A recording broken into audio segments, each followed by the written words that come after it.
You're now listening to the Lone Wolf the Lone Wolf podcast.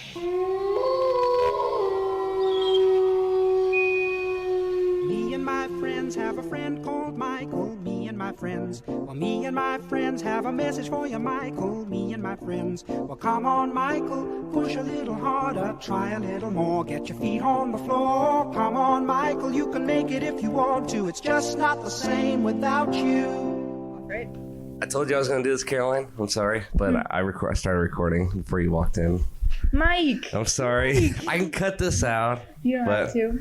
All right, let's just get past the awkward stuff so I haven't done it in forever. Okay. Episode 47 with Caroline Rubin, a fashion icon, a future Hall of Fame musician. What else? I don't know. What else are you into?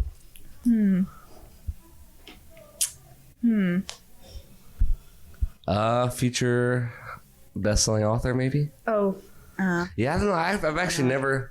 So this is going to be interesting for me because I've actually, besides just like goofing around at work, haven't got to like actually sit down and talk to like what you're actually into.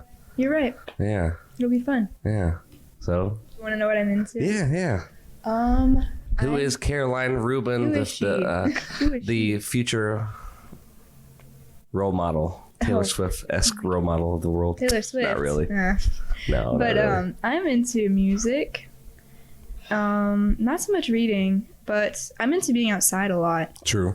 I love going to the caves, going to La Vista, as so do you with Buddy. But I like skating, which I'm not very good at, but I'm still learning, right? Yeah, whatever. It's always time to learn. I wish I would have stayed with skating, but I was doing baseball, and I was always worried about getting hurt, like breaking my arm, and then just kiss goodbye to your baseball career after that. You're right. I miss it though, man. It's just like there's so much. I think this is part of being young too. Younger. Yeah. I'm not old. I hate when you're not old. I hate when people are like, "Oh, I'm 30. Life's over for me." Get the fuck out of here. But I just miss just like skating, and that was like, and this is kind of before the smartphone era too. Totally. So literally, all you had was just you, your board, and like whatever. You don't have to worry about anything. Yeah, you just stairs go out there, have fun, nice day. Yeah, true. I'm thinking about more like skateboarding rather than longboarding. Or do you skate like that? I don't really. I just like pennyboard and longboard. I haven't really skateboarded. Never been to a park or anything. I just go down to Riverfront. And they have a bunch of different like paths down there. Like, the other day I went from Riverfront to the dam because there's this road Joey showed me. It just connects. Oh yeah. Yeah. My dumbass tried to. I'm gonna turn this up a little bit. My dumbass tried. I had like a 40-pound mountain bike. This is probably, I don't know, like 5-6 years ago. I bought from Walmart. I tried to bike from probably where you got your taco. Did you get it from the Godfrey one? Yeah. So I live around there. Tried to bike from there to Edwardsville. Oh my and gosh, really? And I took that path. It's pretty neat, but oh my god, it's brutal. Yeah. And you don't realize it looks flat, but there's some parts of it that are kind of like it definitely does. Like very slightly uphill. Oh, dude, it was. It'll wear you down for sure, but it's like exhilarating. It's like you get that runner's high. I know you're not running, but it's just the dopamine, I guess. I've read about it, and it just feels great. Like when you finish, and you're just like, wow, I just did that. That was awesome. Yeah, no, I was. I could have planned better. Apparently, if you're gonna do like long stuff like that, you need to take salt pills because it'll help cramps and like definitely take a lot more water than you think you'll need. Yeah. But I was so mad, dude. We were, you know where Old Pogue Road is? You know where that big that coal stack is? I got there. Oh, actually, no, I got by the SIUE baseball field because I took like the wrong turn in Evansville. I was trying to go to like the main section where like Chipotle and all that bullshit is. And I get a call. It's like, oh, you need to come back home. We need to work on the car. I'm like, are you fucking kidding me? Yeah, you're like, I just got out here. I was planning this whole, like literally my whole day was planned on riding my bike, going to get like eat ice cream, you know, have some fun. That sounds so fun. And heading back. And then, that ruined it. And I was gonna pedal back, but I got all the way to, I don't know, it's just some random gas station in South Rocks. No, wait. Like in between South Rock Center and Edwardsville. And I just called him like, I'm biking today. Like, yeah, I'm exhausted. Please come get me. But yeah, it was. There's no shame in that. Yeah, whatever. Despite all my pain, it was pretty awesome. And yeah, right? I now know that I can. It's awesome. Pedal 20 miles with like a. I mean, seriously, it was like. It was like it felt like the weight of like Buddy. It was ridiculous. It's not meant for. It's not meant for what you're. Yeah, you just gotta like, you see the road bikes and it's like they do 2 pushes on a pedal and they go like 100 feet. You gotta do like 10 on this one. Yeah, it's pretty bad. I can see how that would be exhausting. It's so fun. I need to get back to biking though. I've kind of gotten obsessed. Oh, sorry. Oh no, I was just saying I know. Yeah. Oh, what is? We're interrupting each other. I'm sorry. What were you gonna say? No. Oh, I was just saying that. I know I was letting you finish, but I was saying that biking is pretty cool, and I haven't done it in forever. I used to bike as a kid, and then somehow my bike just like disappeared. I guess we must have gotten rid of it, but I wish I could pick it up again. Yeah. Well, I mean, they say you never forget, right? If you really want to, I have a woman that I used to work with. Her dad just like has like 20 road bikes. If you want to go get one, and those are the ones you actually like want to. The ones that are like 5 to 10 pounds. Oh, you should give me your name. That you for want sure. to. Jack. Well, I shouldn't say it, but yeah, I can definitely get you connected with her. And yeah, her dad is like, he just doesn't ride anymore. But you literally go on her porch and it's just like 20 bikes. It's like, oh, take your pick. That's the way I got. I got one from her, and I was like, oh, I'm gonna ride it. I haven't ridden it since I got it. It's been like probably over a year ago, actually. Yeah. Which is a shame. I really like her, but I don't know. They also want me to come over and like stay the night and drink, and I'm just not. You're not a big drinker. No. I've only really been drunk like once. It was when I was 17, and I drank with my cousins. And my cousins, I love them to death, but they're like your typical. They're not really rednecks because they're actually really smart and like have good jobs. They got a good head on their shoulders, but I'm not saying all rednecks have bad jobs. But I was 17, and oh god. I don't know if I was, but I'm pretty sure I was chasing vodka with... Have you ever had UV red? I've had UV blue. UV blue? Okay, so there's UV red. It's like cherry flavored. I'm pretty sure I was chasing some shitty fucking like $10 vodka with vodka. No. I think someone did the Mountain Dew Code Red like in a humdinger and then put UV red in with it. Oh, yeah, that'll do and, it. oh, dude, it was... You were just wrecked. Oh, my God. I didn't feel bad when I was... I didn't feel bad until we went downstairs and started watching, for some reason, Smokey and the Bandit. I don't know if you ever heard of that movie. No. It's like this 1970s movie. I don't know what causes them, but basically it's like a lot of the story is a Pontiac Trans Am running from the police, and there's like a bunch of... Yeah. But there's a whole story to it, and that's when it hit me. I guess the motion of it. Oh, yeah. Oh, dude, it was miserable. Oh, man. That sucks. Yeah, it started to hit me when I was outside because I was just kind of like super chill. And But then I'm sure it was nice at first, but then you just started having too much before you even realized it. It was terrible. Moral to the story, or not really moral, ending to the story, if I had anything left in my stomach, I would have thrown up 5 times. Oh, God. It got to the point where I was just like, I was dry heaving. Yeah. And I'm like... This is what people like to do. Yeah, it's like what's the thrill? I don't see it either. I don't get it. People just like, I don't know. I think there's something deeper that some people need to address. Yes, for sure. It's like something is wrong in their life, something they're not like they're suppressing, but definitely. It's just as a vicious cycle of like, woo, having fun. I hate myself. Don't you ever get fucking tired of that? Yeah, Jesus it's like Christ. when you're not having fun, you're miserable, and when you're having fun, but it's just you're just like trying to blind what you're avoiding in real life. I feel like that's okay, I can see how someone could make the connection of weed being the gateway drug, but like it's really kind of not. Like, yeah, that's what you're gonna start off with, just to like alter your state of mind, but like people who move on to meth and heroin and harder drugs, it's not, oh, I got tired of weed, let me move on to something stronger. It's like, no, they got some fucked up shit. Yeah, no, for sure. Or just like they hate themselves as a person, they're trying to hide from that, and so they move on. Serious stuff. The heroin and meth. I'm so glad. Actually, me and my brother and my uncle, we were just talking last night. after I left and went. Oh yeah, at Applebee's. Which, by the way, what was I gonna say? Oh, it is very salty. Dude, yeah, I know. It's salty and overpriced. Yes, whoever listens to this, Caroline was probably one of the best people. No. You and Eddie were the two best people there. I don't even know if he still works Eddie there. is. I think he's still there. Man, what a nice guy. I know. He's just. Awesome. I planned on doing a podcast with him like last year, and then I was just being a little bitch. I was tired, and I was like, "Oh, let's reschedule it," and then we haven't done it since. I would love to. Yeah, he'd be interesting to have on the podcast. He's just so like. He's wise. Yeah. He's definitely sweet, wise. He's full of life. Like the dude's never not smiling. Yeah. Or laughing. Like everybody I know. If I were to run into someone who says they don't like Eddie, I'd probably want to kill him, honestly. You know, there's something wrong with that person.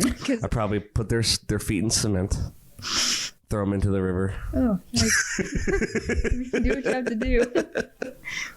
I mean, I don't know. It's like that's like the human equivalent of not liking a dog. Oh yeah, you're right. Yeah, you're right. And he's just always like super happy, super positive. He could never. If he had a tail, he'd wag it. He would. When you come around. Yeah, he's just so like, I don't want to say like innocent, but he's just so wholesome. He's just a wholesome man. I mean, he was telling me he works like 3 jobs. And then he does. It's insane. Last time I talked to him was whenever he was, I think, either going through or just got done with his dad passing. Oh yeah. And you couldn't tell. Just do his, just as friendly and like I don't know. Maybe I don't know. I don't know if that's rubbed off on me or I don't know. Or I don't know. I don't know what's. I can point to a few things that have shaped the person I am, but that's one thing I admire about him is, and one thing I think people should practice a lot more is don't become so selfish. Yes. That all the hurt that you're feeling inside, you want to make other people feel that by being around you. That's just not. I know that'll make people not want to be around you, and then you'll be miserable. I totally agree. That's a big problem. Oh yeah. But I'm just thinking about. No, you're okay. So actually, I forget what exactly we said earlier. What were we talking about earlier? I don't know. There's going to be so many spiderweb connections here, Caroline. Yeah. One thing I did want to talk to you about is, like what was it, like a buildup of things, or was it like a pin drop moment of why you wanted to start this whole social media cleanse? Okay, so interesting. All right, let's get into it. Yeah, no, I'm excited. So, I don't know. For the last few months, I had noticed, like, whenever I would go on social media, I'd just see all these people putting on an act, and I'd realize, like, hey, that's not how they are. Like my friends, for example, my friends on social media, they act like they don't in person. So that tells me that people are just trying to put up a front. And then I was in Score Records about a week ago talking to Becca, the owner, Becca Peterson, and she was telling me about how she did this social media cleanse. I think she said it was a while ago, but she did it for like a few months, and she told me like how many benefits she had after doing this. And I was like, you know what? I'm going to see for myself. So I deleted it a few days, like a week ago. Yeah. And even after the first day, am I in the right spot? No, you're okay. I'll just move a little bit closer to your mouth. Even after the first day of not having it, I had noticed that I had been so much more productive. Like I was at the time dog sitting at my grandma's house, and I was bored, so I was like, hey, what should I do? Because I can't go on Instagram, can't go on Facebook for hours and waste my day. So I got out the guitar and I started learning the guitar, and then I got out a book and I started reading, and it's just insane whenever you're not wasting so much time on social media, how productive you can be. Like if this is 1 week, just imagine after like months or even years of not having it, like the outcome's going to be insane. Right. I'll be doing, I don't know. I would definitely urge people to delete their social media. This generation, like my high school, all the kids in my high school, they're just so like they're so addicted to their phones. And it's like, kind of designed to be that way. Yeah. The colors and the way, like, sorry, I don't want to get it too off track here, but I know for sure one of the things is actually designed after the slot machine at a casino. It's the swipe. When you get to the top of your feet, you swipe down, refreshes. That's supposed to represent a fucking slot machine at a casino. Yeah, and you know, it's crazy. And it's crazy, baby. It is crazy, baby. But yeah, I've noticed that at school, and I wish there was a way for people to realize this. But I think it's important that I'm happy that I realized it. And if you're listening to this podcast, I hope you realize it. But yeah, seriously. I haven't done one in a while, so hopefully someone listens to it. But you know, that's actually cool. You mentioned that. The internet blows my mind. Like, so my top 2 ones are the United States and the United Kingdom. But then I've had like downloads from like Sweden and like, how the fuck do you like find this? Yeah, it's insane. And then like push on it and listen to it. So I don't know, it's fascinating to me. I will say that is the one, like, that is definitely a pro. Sorry, it's a pro to like social media and our phones, is that it's so easy to contact people from far away, but at the same time it's just like you reach a certain extent where it's just too much. Like, you can always text somebody if you need to, but I just don't think we need all these platforms that all we do on them is just try to act like people we're not, and we get sad about seeing, like, comparing ourselves to other people, and it's just like an endless cycle. It's like, where does it end? It really doesn't. It just keeps going on and makes you miserable. Whenever you're not trying to act like someone you're not on social media, you can really take time to figure out who you actually are, like, with yourself, and it's just super cool. I think it's an important part of growing up that kids should do, and I think social media just, like, it prevents that from happening. Right. I guess is what I'm going. You know, it's interesting. I've really only done that with, and I was never really on like Snapchat a lot, anyways. And I love, and I'm sorry, like Gen Zs are like, oh, that's kind of more our thing. I'm like, bro, it was designed for like college students. It came out when I was a college student, so shut up. But that I'm pretty much completely done with, and pretty much Facebook. I mean, I do Messenger just to like set up like photo shoots and video stuff, but you'd be surprised that like when you really go a long time without it, the desire completely goes away. You don't need it. You just like anything, you adapt and you just grow not to be with it, and then you don't even think about it. Well, I like what Joe Rogan said. He said that people are like, oh, I'm going to miss out on all these stories. It's like, if it's big enough or important enough, you're going to hear about it. Exactly. You'll hear about it. Like, it's just, you don't need to. And dude, I've actually been thinking about you when I've been like on these social medias. I'm like, actually, while I was trying to write notes for this podcast, and I'm looking at social media, I'm like, Caroline would just like want to punch me in the face right now. But yeah, more power to you. It just depends what you're using it for.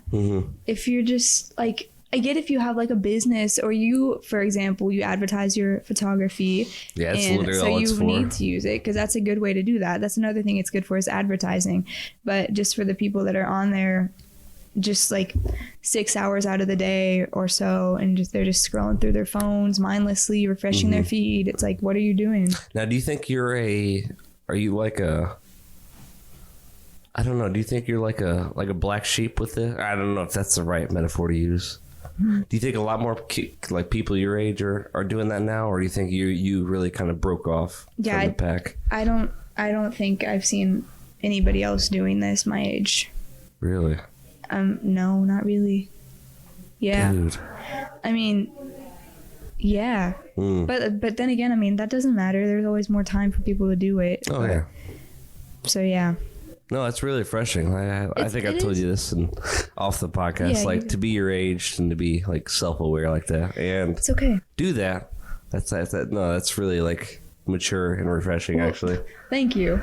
Thanks, Mike. But I think it's cool that I'm learning so many other things. I want to just pick up new hobbies, and I've been like going outside more, which is awesome. And I've just been feeling way better. It's just crazy how one little change can affect your life so much. Like this, I've done this one thing for a week, a week today, I think. Yeah, and it's already helped me so much. Yeah. Dang. I mean, I know it's not a big thing, but it's pretty cool. It's pretty cool. No, it's really interesting you talk about that though. I feel like maybe that's why, in my opinion, some of the best art, like music, film, etc. Like there was just such an explosion of it in the past because people didn't. Technology was how do I put this? Technology was like becoming more accessible, but they didn't have this neon god like thing in front of their face at all the time. So like Jimi Hendrix, they had all these like like pedals for guitars and all these effects you could add to it, but he wasn't worried about like learning it on YouTube or like posting it. He was just in his room. No, you're okay. Oh my gosh, I just had a call. But no, I totally see what you're saying.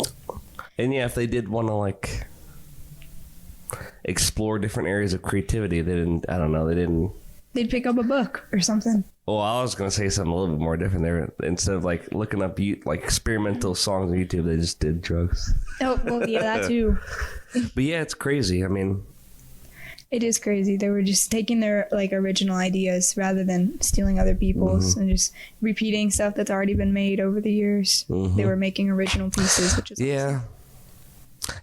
I can't stand, and I'm not trying to pick on her, but when Taylor Swift won this award, she was trying to like snap back at Kanye because they've had a feud since 2009. She said, "I got here by myself," and I hate when people say that. Yeah. No, you didn't. Yeah. Like, no one creates in a vacuum. That's what I was going to say about, like just, you said, like, just creating your own stuff. And, in a sense, you can do that. But so many influences come from so many different. For sure. I know. She has a whole team working for her. Yeah. She hasn't done any of that. Well, if there weren't for people like Loretta Lynn or Dolly Parton, there'd be no Taylor Swift. But I hate when people say that. It's just so... and there's so many, like, since we're talking about social media, there's so many false... things that like build your ego up to this ridiculous level, and it's all just kind of smoke and mirrors. Where you can actually say something like that, it's all by myself, and believe that. It's like, no. Yeah, it's like, it's not bad to rely on other people for help. You're allowed to ask other people for help. I don't know what the pride is in saying you did something on your own. There's no shame in that. And I had to get over that myself personally. Like in a sense, yes, the lone wolf thing, I do mean that. Yeah. Because I feel that way, and I feel like people just aren't really available there to help me, and aren't as like driven and as ambitious as I am. But especially art, like unless you're doing physical art. You have to collaborate 100%, and you have to get over yourself. You have to tame your ego. I don't know. It's interesting. Christopher Nolan calls it intelligent compromise. You want to intelligently come to a compromise where you're not like dictating your crew, but you're not compromising on the quality of your film. Exactly. And that's Fayad. He's my favorite. He is. But although, even with physical art, you're collaborating. You have to go to like Michael's or something and get, you know what I'm saying? Like there's just like, it's so many spider web networks of things that have to exist in order for you to put out your art. Exactly. You didn't you didn't magically make a microphone and all this equipment appear out of thin air. Like, drives me nuts when people say that. That's totally fine. There's nothing wrong with that. No, but because I kind of want to keep on the subject for a while. To kind of relate to your story. I accidentally did what you did last year. Yeah. And I was really bummed out about it, but then I'm like, you know what? So let me just get to the point here. You're good. Oh God, when was it? I think it was May of last year. Like May 28th. The date doesn't matter. I went to go like throw my phone down for something. I was gonna go to the bathroom or something. Excuse me. And totally missed the table, and my phone flipped over. No. So basically, I like straight up just chucked my phone screen down on like a hard floor. Oh, gosh. And yeah, wrecked. usually iPhones now could probably take that, but I think I was riding with like iPhone 8. Yeah, progressively the iPhones get stronger screens, but totally, I could not use it at all. Couldn't even like shut it off. I basically had to let the phone, because you hold it down, you swipe. I couldn't. So, I just had to let the phone die. Couldn't use it at all. I'm like, shit, I don't want to like let my loved ones know that I don't have a phone. So I just kind of hid it from them. And we drove from Illinois all the way like to Missouri, Kansas. Went to Estes Park. Wow. Which that was like actually, you know what? That was my second time. I'm trying to think, actually. How many times? That was I think my second time going to Estes Park. That's awesome. I've always wanted to go there. Oh, dude, it's literally, I'd preferably go when like all of RMNP is available to you. It's just so... Yeah, there's just it's so beautiful because like you keep driving, you wind up these roads, it's just like the mountainside, and and eventually you get to a point where the road starts to go downhill, and it's just completely blocked off by trees. So it's just like it's awesome. so hidden. You keep on building up the anticipation, and then boom, it's just all in front of you. Yeah, it's like the road, or not the road, but the trees, like they stop. Just stop. And then like I don't know, I just like this whole valley opens up to you, and it's just river that runs through the valley, and like off in the distance you see the Rocky Mountains, and you see like all the Stanley Hotel, which is where Stephen King wrote The Shining. Oh yeah. You probably feel so small in that moment. Kind of, yeah. And it's probably humbling. You feel so small and like, oh, it's all okay. I know I've said this a lot, but like literally it's like Chicago's my favorite city, but that's my favorite like place that I've been in the United States so far. It's just like so, it couldn't be more picturesque if it tried. And you sure it's not Moab? Moab's pretty fucking awesome. Not gonna lie, I can't wait for you to go there. Which you gave me a little leeway into my from RMNP we went to Moab, which is like, if anyone from Alton listens to this, hopefully, definitely you and I will listen to it. It's like if you took that small town kind of hipster culture and put it in literally kind of the middle of nowhere, that's Moab. Oh, you're kidding. I can't wait. I cannot wait for you to go to it. Neither can I. That sounds super cool. Well, especially from like because so a little bit of backstory. Caroline's gonna be going to Grand Mesa University in Grand Junction, Colorado, which is an hour east of Moab. But yeah, basically, if you drive there from Grand Junction, it's like the end of Colorado. It's like desert. Eastern Utah. Yeah. Kind of the same thing. You'll notice that the mesas start to change their color and shape a little bit. And then that's so cool. Oh, dude. I cannot wait. Oh, I can't wait. I think it's super neat because like they told me it's like an hour west of Grand Junction is Moab and Utah and all of the Red Rocks, right? And then an hour east is the Rockies and skiing. Yeah. So it's like I'm right in the middle. Wait, really? You're an hour east? Yeah. 2 hour east is like Aspen and all that stuff? Like an hour and a half, an hour east. Whoa. I don't know exactly. Dude, Western Colorado's this shit. I know. Well, I know you've driven through it. And apparently it's like there's so many things to do outside, dude. Like there's, like I said, skiing in the winter, rafting, kayaking, mountain climbing. Dude, please tell me when you drove out there, did you at least stop in Glenwood Springs? Oh. Or Glenwood Canyon? I don't remember. It's like... Would I have driven through it? Yeah. Yeah. Actually, you know what? I think I remember that. Yes, you did. Because remember, I don't know if you remember this. There's the road, and there's one up high and there's one down low. And you're driving. Yeah. And there's that river Yeah. Right by the lower one. That's Glenwood. I think I took a picture of that too. I have to show you later. It's so cool. It was awesome. We stopped at like a rest stop down there, and we were looking at the river. Dude, it was yes. called like Grizzly Stop. I was at the exact same one. You're kidding? Yeah. Really? Last year, yeah. Isn't that awesome? Oh, yeah. What a small world. That's so cool. Wait, yeah, is that the beautiful. one? Okay, I know I'm sounding like super vague here. Was that the one where like the place to go to the bathroom is kind of right by, like literally right by the river?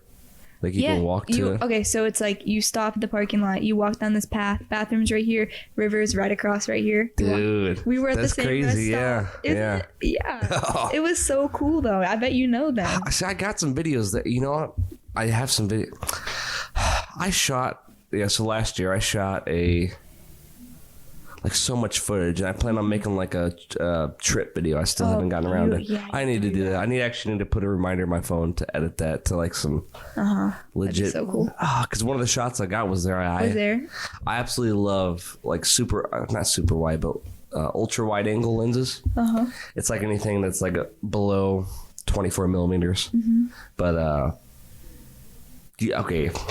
Sorry, I won't go off on too big tangent on this. But have you ever seen like what's the movie? Have you seen The Revenant? The Revenant? No. Oh, are there wolves in that movie? I'm thinking of a different one. No, I haven't seen it. Just Buffalo. Yeah, I don't There's a bear. It's the bear. It's the movie where the bear. With the bear. You seen it? I feel it. Who's the main actor? Leonardo DiCaprio. Yeah, no, I haven't seen it. I was thinking of a different Have you seen Birdman? No. Have you seen Children of Men? No. Have you seen the movie Tree of Life? It's okay if you haven't, but okay. Anyway, sorry. This cinematographer specializes in like natural lighting and ultra wide angles, and I was just really, I'm still into that at this point in time. But I was really into that, so I got like these cool little right next to the water ultra wide shots, so you can see all the water like flowing. Wow, that sounds kind of awesome. past the lens, but yeah, that's crazy. That's crazy, baby. I know. We wanted to go to this thing called Hanging Lake, I think, is in Western Colorado, but like literally, they said you're gonna have to wait like an hour in this line to get there. I'm like, we just didn't have the time. Yeah. But yeah, it's interesting. You get like a one last little glimpse of the beauty of Colorado before it's just nothingness. Which is kind of. But I don't know. There's a lot of beauty in Grand Junction. It's just it's more of a desert kind of beauty. Yeah, it's a whole different vibe out in Western Colorado. I've never actually been to Phoenix, but it reminds me of what like a mini Phoenix would be. Yeah. Just like pretty. Yeah, it's pretty dry there. I've flown over Phoenix, and it just looks like kind of deserty to me. Dude, it's literally a desert. Yeah, and Colorado, they said, I forget what the exact percentage of like rainfall is, but they don't get very much, and even in the winter, it'll snow. Yeah, it doesn't get too cold. It gets, I think, around like 40. See, that's what I'm saying, man. People are like, oh, doesn't it get cold? It snow a lot. Yeah. Like, yeah, but guess what? In northern Colorado. Well, yeah, I mean that too, but here's the thing: it's because the high altitude, it fucking melts right away. It's a whole different snow too. It's like powder snow, you know, where it's not the Midwest where we have this like thick, wet snow. Oh God, it's disgusting. But well, I still love the snow. I have to laugh when people talk about, oh, it's cold here, it's cold there. I'm like, dude, literally, we're not in Chicago, but literally, with wind chill last year, it got down to negative 55. Oh my gosh. It was actually colder than parts of the Arctic. Jeez. Yeah. Jeez, that's crazy. See, the Midwest, like, yeah, it's fucking the Midwest, brutal. It is brutal. You know, I have a theory that's why we're so friendly. Because we have to have patience to put up with the bullshit weather. Yeah. You're like, hey, it's 85 and sunny. Next day it's rainy and just fucking overcast and foggy and miserable outside. Yeah, you're totally right. Oh man, it's like you want to go outside, and if you do go outside of those shoes that you like, they're just gonna be drenched in water. Yep, exactly. Oh, I can't wait. I know I've told you this all this time. I literally cannot wait.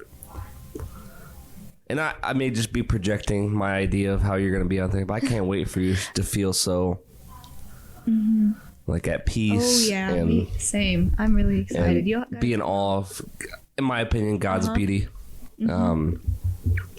Actually, that was one of the questions I had, Caroline. Let me ask it verbatim. Okay.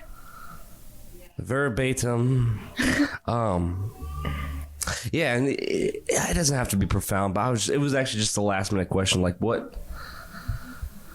I know you're going there for school, but like, what would you like to get out of living in Colorado? Just like, as you know, for your personal growth. Yeah, I would say I want to get a sense of independence out of it. Just being this far away from my family. Yeah, I mean, you're probably own. Yeah. I want to just 900 miles, I think. Yeah, probably? it's something like that. I heard it was like 1,000, but I don't know. It's pretty far, and like you said, it was like 15 hours.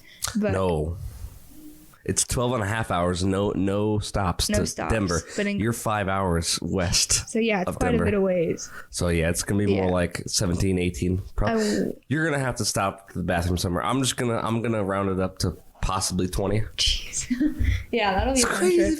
But yeah, I'm excited to be that far away and just living on my own and discovering all these new things on my own and meeting new people, because it's like I've met a lot of people in this town. I don't really know who else to meet, and so I think it'll be so cool to just have like a fresh set and I don't know, just experiencing what is out there, like what is life in the mountains like, because while Alton it's awesome. We have the bluffs and the river, and it's really pretty, and I think it's taken for granted. Definitely a geographical anomaly, I tell people. It doesn't fit into a lot of what the Midwest is at all. But I just think it's way different in Colorado. I feel like I've always been meant to live there. It's definitely like that's where I want to live when I grow up. So I'm really excited. Well, hopefully it doesn't become outrageously expensive like California, because I really want you, if you want to stay there, be able to afford it and like actually live a normal life. Yeah, I think once I'm there in college, living on campus and all of that, I'll start to get used to the economy there, and as I'm working, I'll just adjust to it, and then whenever the time comes that I'm out of college, it won't be as big of an adjustment. I don't know. I think you'll be fine, because like working with you here and like going back to the whole thing of like not showing people how stressed out you are. I could tell in your eyes that you were tired just because you hadn't been sleeping, but like you never really let your stress just like make you treat people like shit, because I knew you were like going to stress the finals, and I try not to. Trying to balance that and work, and then like also somehow try to think of your future, and just like it's a tough year. Tough year for seniors. I think it's horrible how much pressure adults put on us at this age to make such a big life decision. I hate it, and I mean, I think I'm handling it fine, but I know lots of kids that aren't, and it's just, I wish something would change with that, because like how are 18-year-olds expected to decide what they're doing with the rest of their life? It's ridiculous. One second, do you mind pushing the microphone towards your mouth? I'm sorry. Yeah, no, I just want to make sure. I'm sorry. I don't want to get too close. No, you're okay. I'm referencing Gary V here. I don't know if you know who that is. It's short. His name's Gary Vaynerchuk. He's basically, he's got a company called Vayner Media. They do like $200 million in revenue each year. It's just like I don't know exactly how they make their money, but I know a good chunk of his wealth came from investing, being an early investor in like Facebook, Uber, or Facebook, Twitter. He actually, the founder of Uber came to him twice and offered him like a big, not really a big, but like a decent percentage ownership in Uber, and he turned him down twice. Wow. And that would have made him like $300 million now. But anyways. But he's super optimistic and positive. He's like, I'm glad that happened. Yeah. Because now I'm going to come back bigger and better. But he talked about what you're talking about. That he said that is such a dated framework of a life. That was back when people died when they were 35. Yeah, 40. Exactly. Like with tech and with medical advancements. And I say this all the time. Yeah. It's going to be normal. And I firmly believe this, that like 100 is gonna be like, oh, dang, like, or just like, another person died at 100. Like it's gonna be nothing new. When back then it was, it was completely insane to live. Nobody lived that even old. Nowadays. It's like, you're what is that called? A centennial, something. I don't know. But I think especially when I get older and you get older, that's gonna be like, I mean, hopefully I live to If I lived to 100, cool, but I kind of want to die at like 150. You know what I'm saying? It's gonna get more and more. Yeah, you're right. But yeah, we're using fucking ancient an ancient way of thinking. I mean, that was back whenever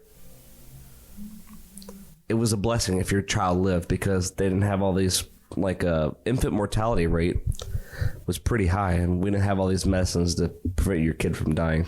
Mm-hmm. That's actually where that's a big part of where the whole 35 to 40 years, they would factor in child death there. Mm-hmm. Yeah. Like it's... So yeah, it's like we haven't updated. No, you're good. We haven't updated like the system, I guess. So it's unfair, and it causes kids suicide, depression, so much anxiety. Yeah, it's like it causes them debt whenever they're going into college for a major they're undecided about. It's like, you got to think this through. It's a huge life decision, because college these days is not cheap. No, fuck no, dude. That's why I'm saying, like literally. I know you might get blowback from your parents, but like, if you go out here for a semester, a year, and decide you want to think a little bit, it's totally fine. Well, thanks. Like, it's more than fine for you to be like, I want to take a year off, work, and then with my free time think about who I am, what I want to do. Yeah. And by golly, sorry, I never say that. By golly. By golly, fucking travel. Oh yeah, see the world, like, dude. Just do things that you won't have the money or time to, and like, hopefully you will have the time and money to do that in the future, but you may not. Yeah, so do it while you're young. Yeah, be humbled by how much life and beauty there is out there. Yes, I agree. I think the best way to grow as a person is just seeing as much as you can and gaining knowledge about the world and how people work. Mm-hmm. So I'll eventually get out of the United States with Iceland. My travel, but that's number one there. Yeah, we want to go to Iceland. Oh, God. Man, that would be You're so just awesome. like, you're making my travel bug itch every time you send me an Iceland thing. I'm just like, yeah, it's so pretty there. Oh. It just seems... Have you seen the movie Secret Life of Walter Mitty? It came out a few years ago. No, and I have, and you know what, to be totally honest with you, I will eventually, but it sounds like kind of sad. Mm-hmm. I think there may be I may potentially watch that and feel super bad about myself. Oh, because I'll be like, I'll feel like there's been times I felt like Walter Mitty, and I don't want to end up like that, like just this guy who goes. And so that's actually sorry, I'll turn this down a little bit. The original one's actually a lot more sad. All those adventures he goes on, it's in his head, because he's like trapped to this. He's kind of like chained to this job and this life, and but in the new one with Ben Stiller, he's actually going and doing those things. Well, I just think if you're gonna watch it for anything, watch it for the shots, because I know it's so beautiful, especially the one where he's going on the longboard down the hill. Mm-hmm. Yes, was that in Iceland? God. I think it was Iceland. Greenland, okay. Or I think it was Iceland. Yeah, definitely wouldn't be in Greenland. Greenland would be a little more white. Nothing but ice. But yeah, it's super cool. Man, I could just see you doing that. Maybe you know what, I've been more conscious of doing this lately, of confront and attack the things that scare you the most. Yeah, because you either find it'll either be exactly what you thought it was. It's gonna suck, but then you'll get through it, because everyone does, with persistence, patience. Yep. And not practice, but persistence and patience. Yeah. Or you're like, oh, I was scared about that. Are you kidding me? I know this sounds ridiculous. It's just a fucking movie, but maybe I'll watch it and be like, you'll be like, oh, it's not that bad. It was a pretty good movie.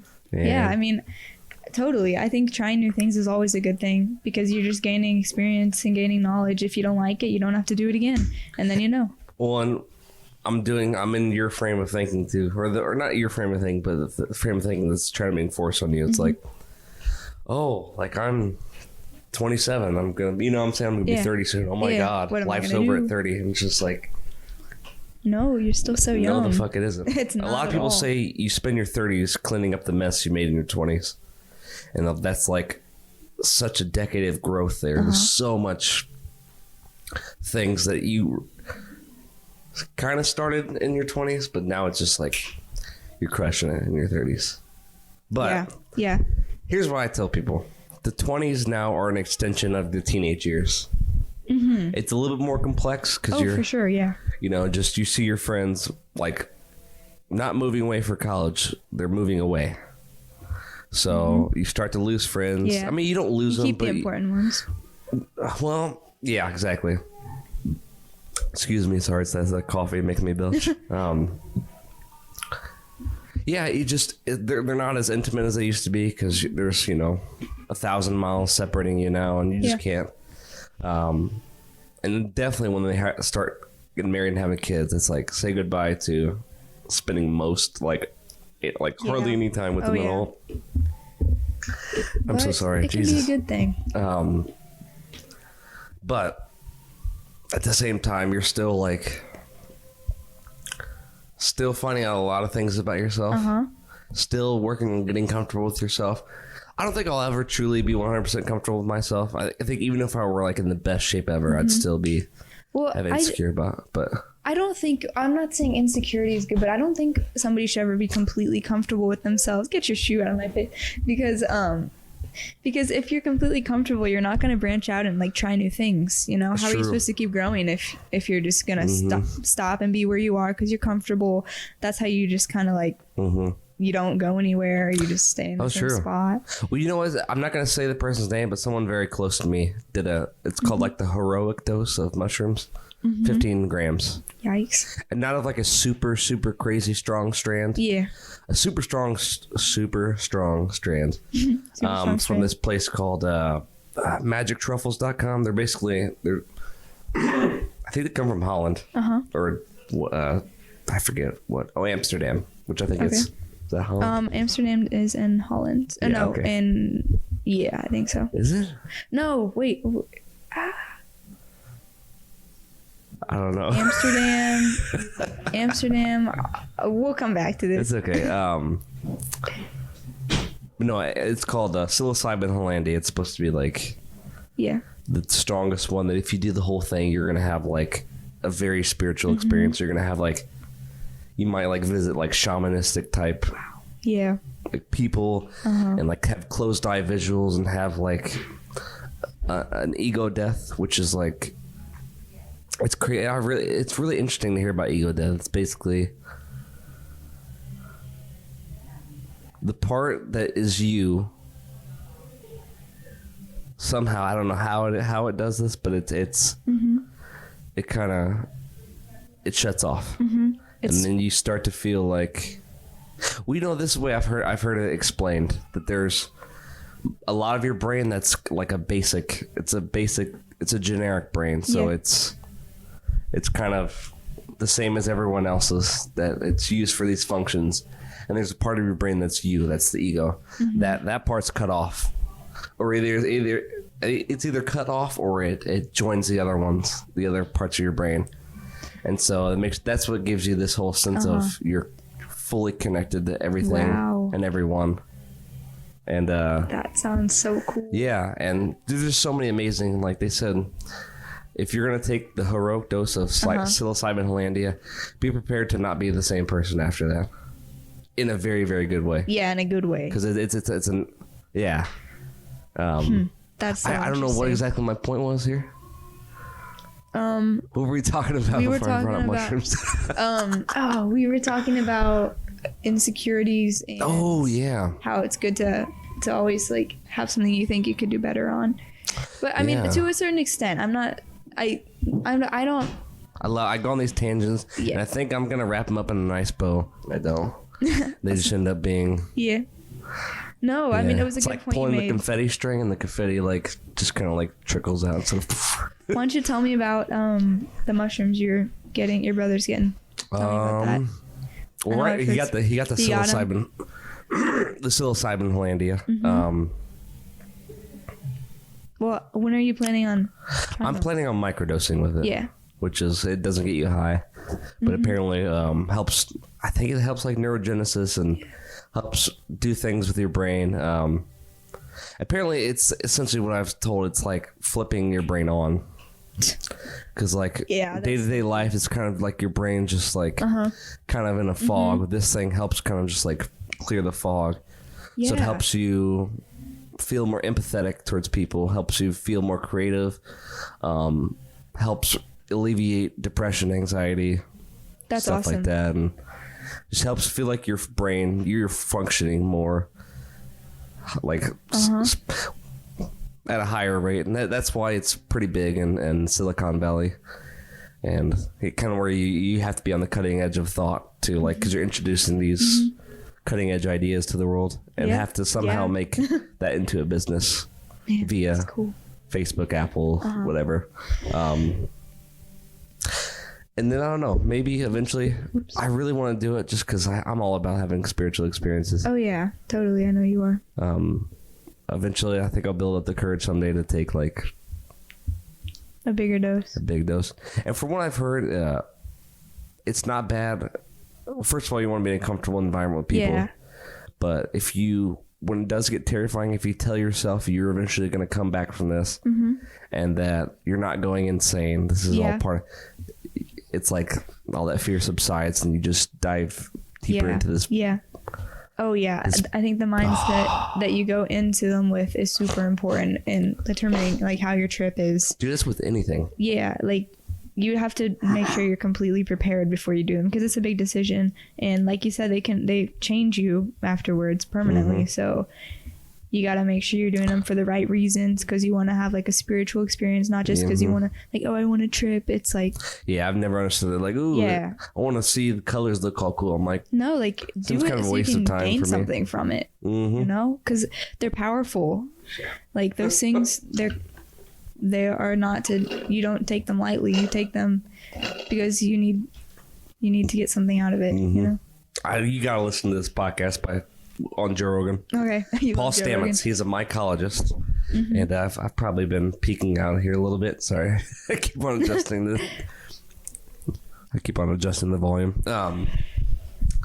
He's a mycologist, and actually he's had like several strands of his mushrooms be like reproduce and but he's like amateur mycologist. He doesn't have a PhD in it, but he is like beyond genius level with it. He's another good example. You don't need a fucking doctorate or a degree to be like a genius. Yeah, I would love to talk more about this college thing, but not to change this. No. I absolutely want to because I have my opinions and I want you to express your opinions. But you're talking about. What were we talking about? We were talking about the mushrooms. Sorry. No, just about like. No. We're talking about how. Oh God, I know I'm lacking the exact word, but just how. No, you're good.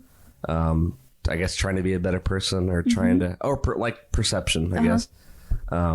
Exactly, perception. I forget, but I'll be able to reference this when I listen back to it. But like one of the things I like to do is before I come to work, I'm pretty sure it was perception, because. Yeah, one of the things I like to do before I come to work, I'm like, if I'm just feeling like, I'm like, I know what I can do to turn this shitty mood into a good one, and then, like, I'll be like on my drive, I'll listen to some super positive music, and then be like, totally. I'll be like, on that drive, I'm like, I am super grateful that I think maybe people don't have a job, and it's not like. It's not like doesn't make like $500,000 a year, but like it does enough for me. Yeah, exactly. The people I work with are awesome. Like there's literally like no arguments at all, like no bad feelings towards anyone. And and I go through like this whole like thoughts, and then I get here, I'm in a super positive mood. That's awesome. Yeah, that's just like that's with anything in life. Yes, it's like exactly. If you're aware of the fact that you can change your perception. Once you figure that out, you can basically control your entire life to the way you want it. It's all about how you view things. And it's so important to realize that it's about what you surround yourself with, and also internally how you perceive things, because the stuff you surround yourself with is how your life's going to be. If you surround yourself with bad things, negative things, your life it's going to suck. But if the more you surround yourself with nice people, good music, whatever, happy stuff you see, you're gonna find yourself being a lot happier. Dude, I'm telling you, I'm not like super dogmatic, like don't listen to those, but I think I'm becoming more perceptive that truly what you watch and listen to Yes. Totally affects your mood. Yes. Like I watched The Joker. I love The Joker. But I noticed I was driving here and I'm like, just people driving like idiots and being idiot. Like a family walked out. They weren't walking across the crosswalk. They're like walking slowly and I was getting closer. And then the woman like, she was already past. I would have had to like seriously swerve over and hit her. But she like stopped and like gave me this look. I'm like, I wasn't planning on hitting you. But also like walk in the fucking crosswalk. Like, that's what it's there for. I don't have to. I mean, I should stop for you, but I don't. I should, but you're not in the crosswalk. There's like, but I was just like, man, I was super aggressive. And that was one of the moments recently. I'm like, oh, you should definitely be more selective about like what you're feeding your brain. Yeah. And one of those things is if people around you are feeding toxicity in your brain, that's gonna. Yep, and it's not even just the people around you; it's also yourself, like your self-talk. That's another important thing that I've been getting used to. So it's like yeah. Oh, sorry. No, you go ahead. Go ahead. No, you're fine. I'll remember. Oh, okay. You sure? Yeah. I was just gonna say like the way you talk to yourself, because if you think about it, you have like dialects going in your head all day. Dialogue going in your head all day. No, dialect is the way you pronounce a certain accent. I'm sorry. No, I appreciate it. It's okay. Now I know. But the way that you like respond to things happening throughout your day and the way that you talk to yourself, it's also really important. It's just what I'm getting to. Yeah, it's crazy, man. I can't tell you how many, and I'm not trying to be like vain or anything, but how many beautiful people out there, both like internally and externally, are just like, oh, I'm ugly. It's like, shut the fuck up. Like, seriously, stop saying that. Yeah. Because you repeatedly start saying it, and then that's just going to become... You believe it. Like, they can actually probably scan your brain and show you where that's being, like, ingrained into your brain. Yep. It's I forget, there's these keywords that you're saying that are triggering these thoughts in my brain, but... Take your time. No, you're fine. I guess it was some. I don't know. I'm just like bouncing ideas off the wall here. I think you were saying something about thoughts. Okay. Yeah, like self-thought. Yeah. Have you noticed like? And actually, this is gonna like leeway into another subject I want to talk about. Okay. Were we eventually? We gotta remember to talk about the college. I gotta keep on track this time. So much to talk about. I can't tell you how many times I've done podcasts where I'm like, 30 minutes. Now let's come back to the college. Have you noticed with the more free time you're getting from not using like social media, that you're able to confront and extract your thoughts a lot more, and then like use them? Yeah. It's cool. I feel like I'm growing as a person. Just like I'll catch myself. Doc Martens are a representation of that. God, new shoes, new Caroline.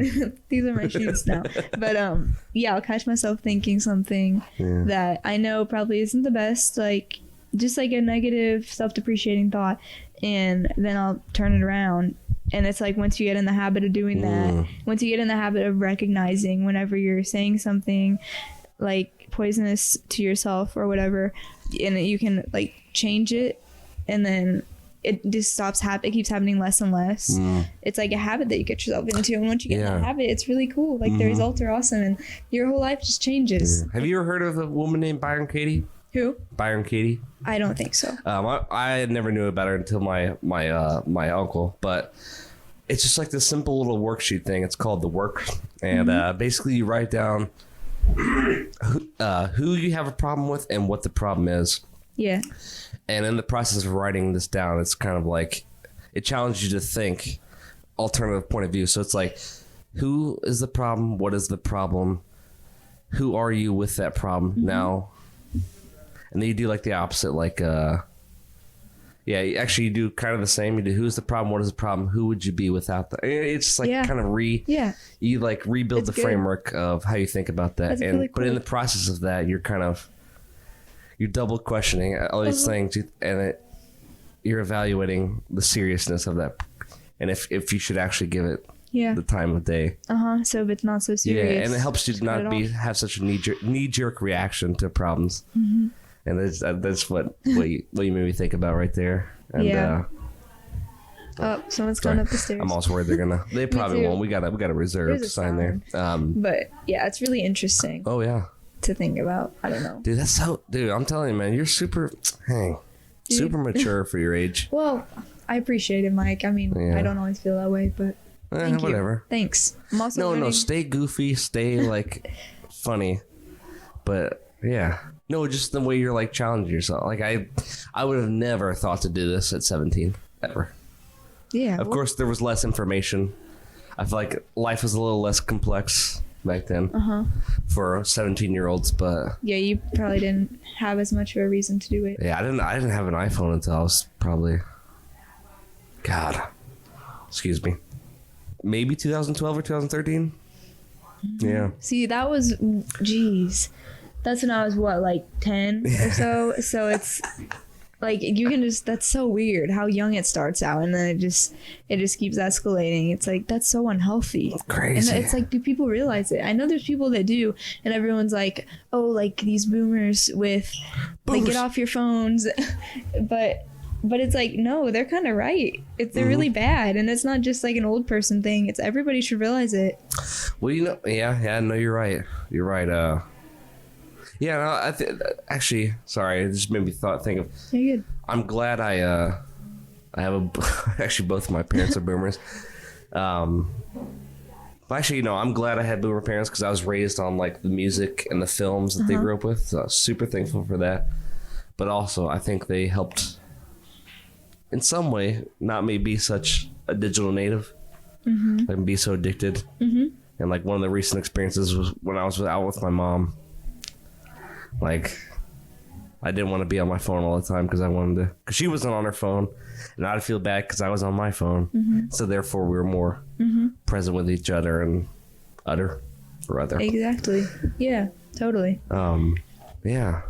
Did I tell you about our little moment we had in Estes Park?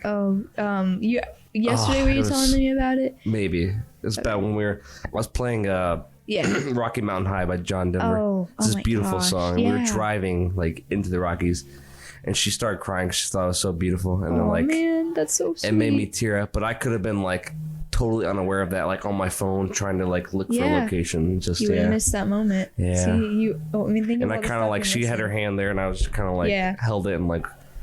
That's so sweet. Yeah, I love her. I love her to death. I love my mom. Are just awesome. Oh yeah, it's not all of them. Her and my dog, I wish could live forever. Yeah, you just gotta appreciate the time you have with them, I guess. Yeah.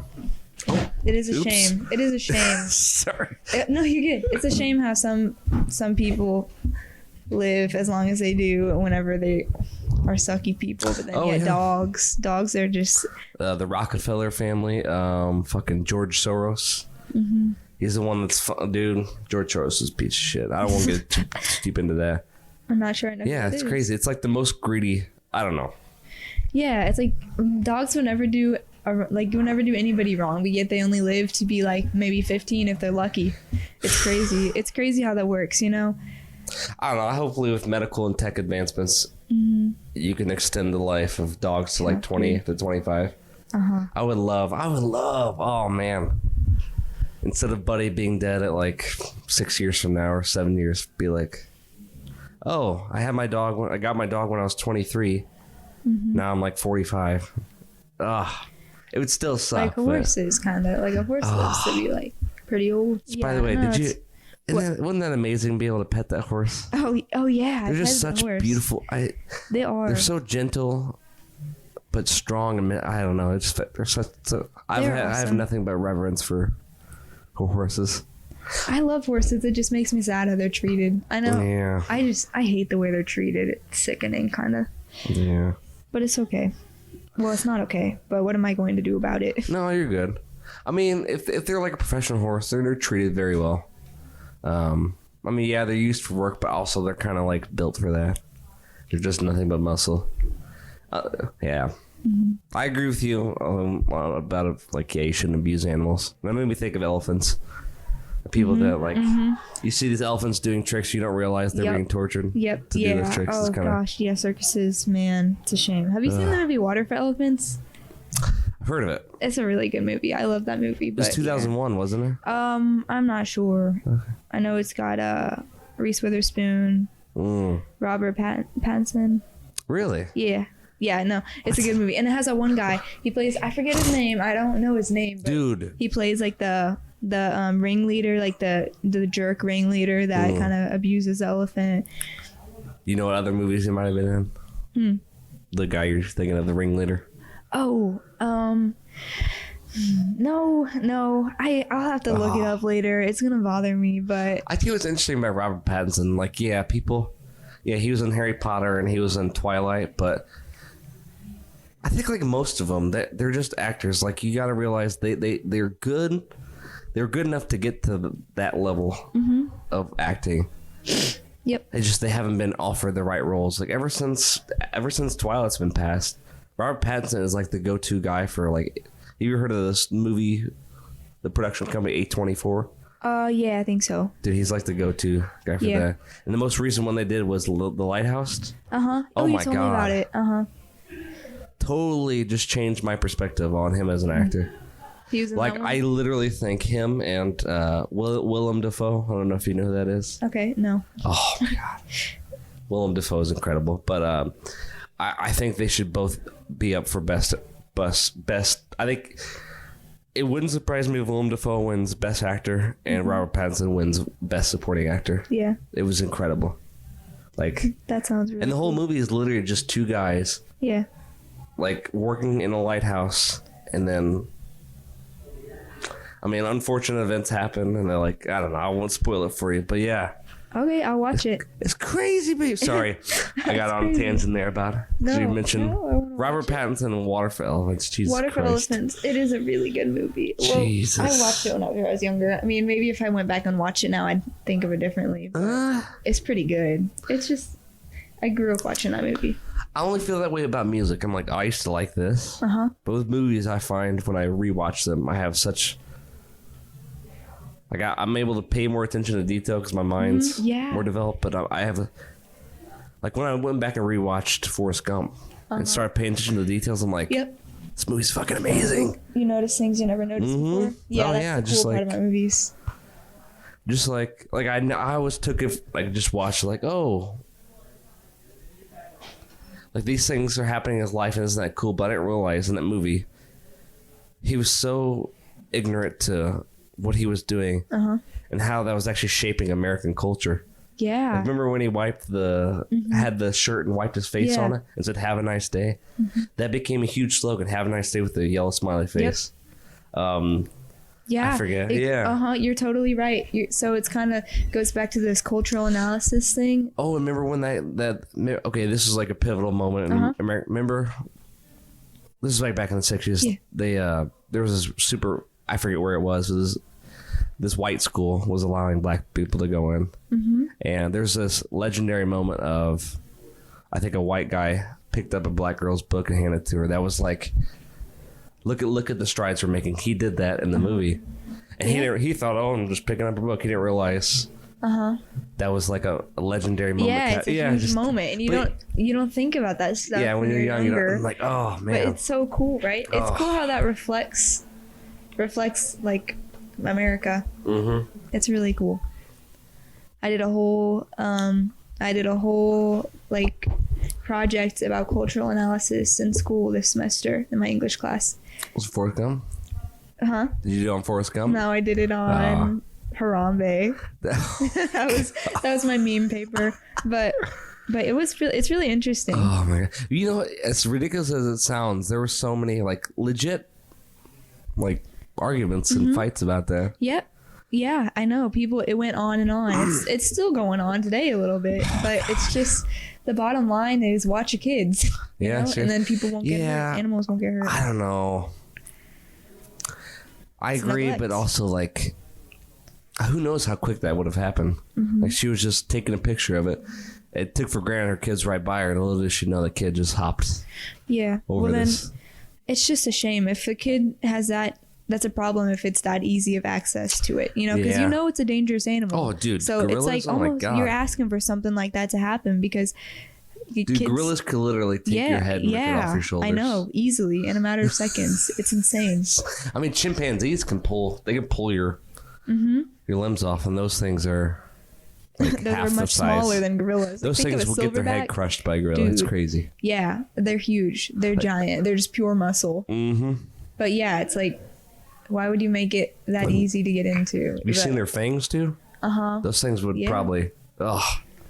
It's a weird story because it was like the Harambe wasn't even. He wasn't really going after the kid. He was more just like kind of stunned a little bit, but he wasn't like, because the kid was in there. I forget how. It was a few minutes, and so if the gorilla really wanted to kill the kid, he would do it easily. Yeah, so it's like, why was he holding off? It's kind of interesting. It was interesting, and almost like there was moments where it looked like it was kind of like consoling the kid and like keeping him like it was one of his own. But then there's moments where it was dragging him by his leg through the water. So it's just like.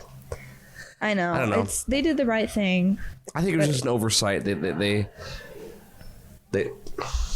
no one's perfect. I don't think they had an intention of. Actually, did they shoot it with like a real bullet? It was a shotgun. I'm pretty sure. Yeah.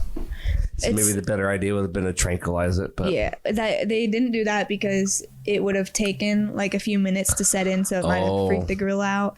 The bottom line is a human's life is always going to be held above an animal's, no matter what. You know what? I realize we coexist, but I don't know. Maybe this is the human ego, but I'd have to agree with that. I mean, I don't know. That's their view. I don't know if that's my own personal view. I think that it should be. I don't know. I just think the event shouldn't have happened. It's a shame. Yeah. Anyways. That's pretty funny. But yeah, it was crazy. I really learned a lot writing that paper. Point of the story, R.I.P. Harambe. Yeah, R.I.p. Harambe. Your death was not in vain. Yep. Our king. But, yeah, a couple more things I was thinking about. Yeah, I was actually just looking into this. Maybe I'll do it someday, but because I may need this extreme of a thing to like really help me. It ties into your no phone usage. Yeah.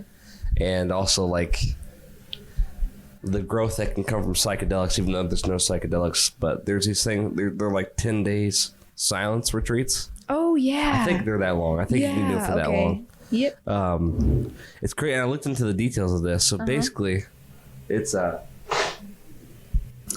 like the more subtle details, like you'll eat like a breakfast and then a lunch and then have like snacks at night. So you're kind of like not like indulging your body and like making yourself super tired. Yeah. But apparently you do 10 hours of meditation during these retreats. Oh, jeez. Per day? Oh, wow. Man, that's... And there's no form of communication. You can't read. You can't write. When you're doing the meditation, like, I don't know if you have to do all 10 hours with people. Yeah. I think maybe. There's no way, like, you can't do gestures. You can't, nothing. You're with these people, but you're not talking anyway. It's just total silence. So you're just completely with your own thoughts. Wow, that's so awesome. Dude. I meant to tell you that I watched that episode of Black Mirror last night that you were telling me about. Yeah. Oh. So. No, please, let's get to it, but yeah, no, the silent retreat thing. No. Yeah, they were just talking about how it seemed like they had like profound life changes that would be similar to like having a trip. Just having these, digging so deep into their thoughts and this one guy in particular said he had all these uncomfortable thoughts that would manifest themselves, and he'd work through those and they would disappear in another. But it was doing it in like a natural way because you're not able to look at your phone and distract yourself from the problems. Yeah, you just have to deal with them head on. And you can't like sing or like, talk your way. You know what I'm saying? You were completely thinking them through. Which after that, I'm sure you'll be way better at doing that in your day-to-day life. Whenever you being aware of these things are within you, and you need to you have to adjust them. You can't ignore them because you can know like how long it's going to take for this issue to go away, and you can just like, that's time. Let's do this 10-minute exercise and make you feel light. That's so cool. And at ease. Yeah, I would love to try that. That sounds so cool. What's interesting, this isn't like meditation, but me and Joey, probably Ben too, there's a psychologist by the name of Dr. Jordan Peterson, and he talks about having your environment at home be clean and you know, efficient, because the habits and the mind state you're in there are going to carry over into the bigger world. So if your room and your house is unclean and stressful, totally, like that's going to bleed into your, but you never think about that. I've never thought about that, but now that you bring that up, sorry, I was yawning. That's you're okay. Really cool. I'm to boring. Think about. I get it. But so you didn't even deny it. I had never thought about that before, and maybe just being quiet at home and like working through your thoughts will definitely help you become more grounded and work through problems better. But that's if you're making yourself a better person at home, it's only going to make you better out in your community and out in the public. It'll reflect. Dude, we're so connected. It's so ridiculous. Like, people really don't realize that until having like a near-death experience. When they die, they're clinically dead. They experience the afterlife and see the connections, and they come back.